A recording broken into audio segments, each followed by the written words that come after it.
we're still sticking to that goal. I still want to get 3 sets of 5.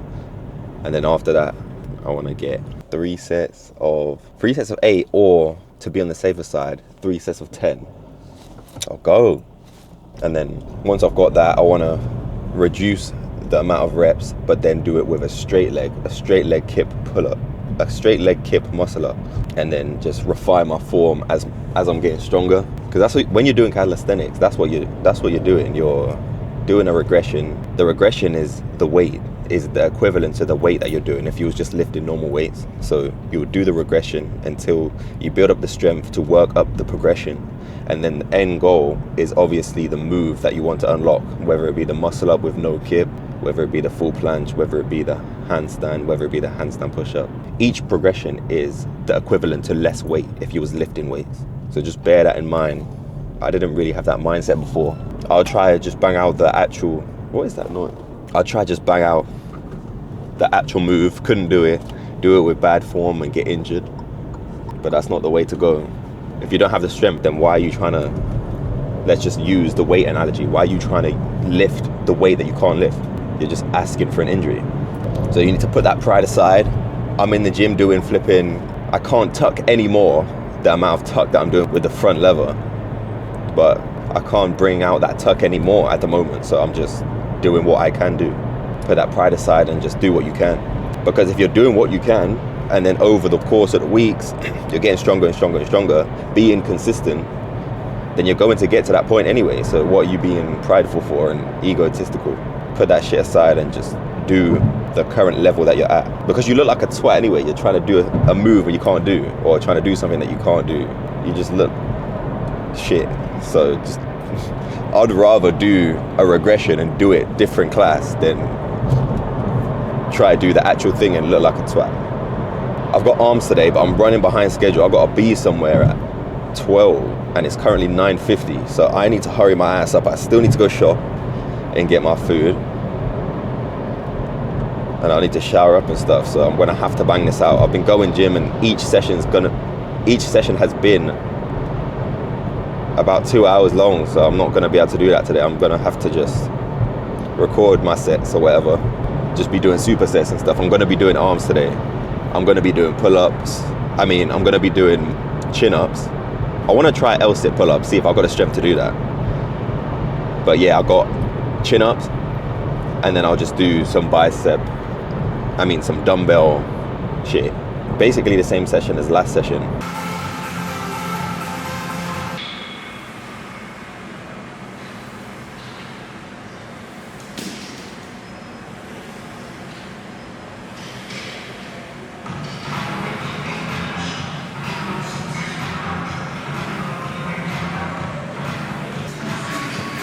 That was surprisingly easy.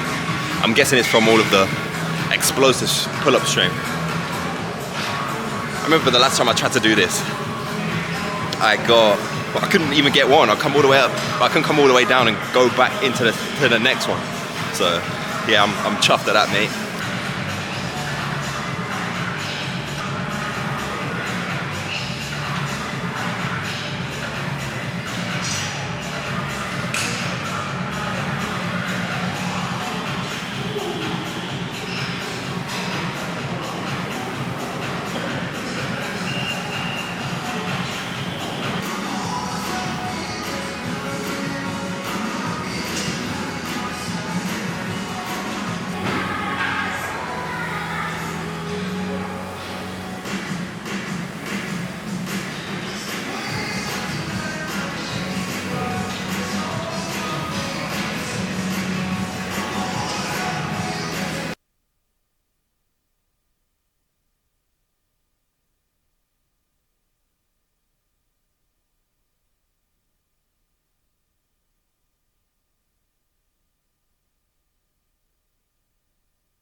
Good session that.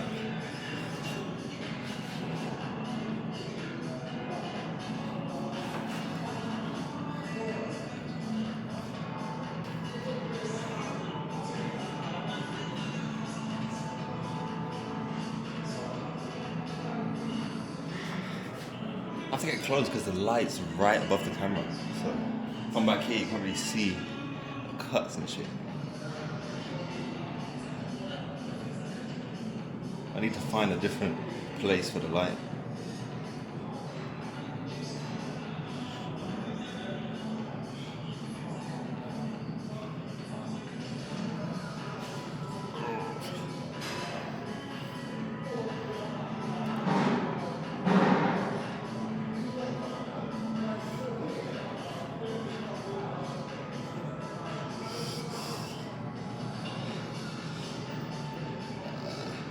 I still touch my shoulders though, but they feel massive right now.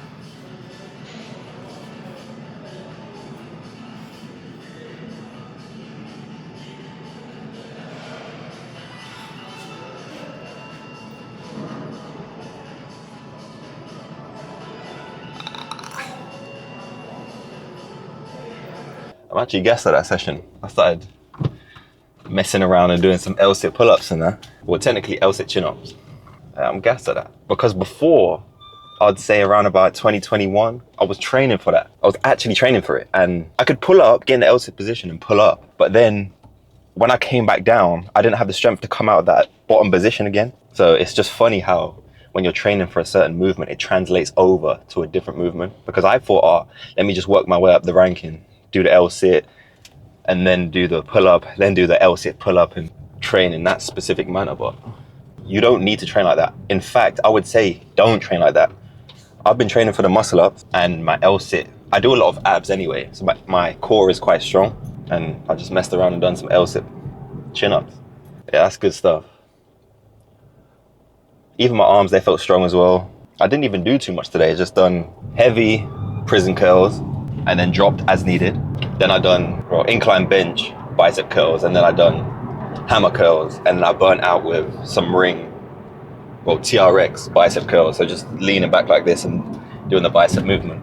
After that, I just done some tricep push downs, really heavy, straight into the tricep pullbacks, let's call it that. That was really light to focus on the squeeze. And then I've done some seated dips. That was the main part of the workout. Threw some handstands in there.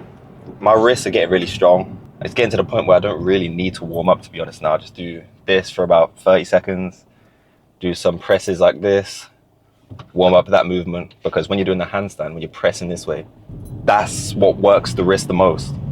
So your flexibility like this, and then also the strength that you have to press in this position. And then that press in here puts a lot of stress in here.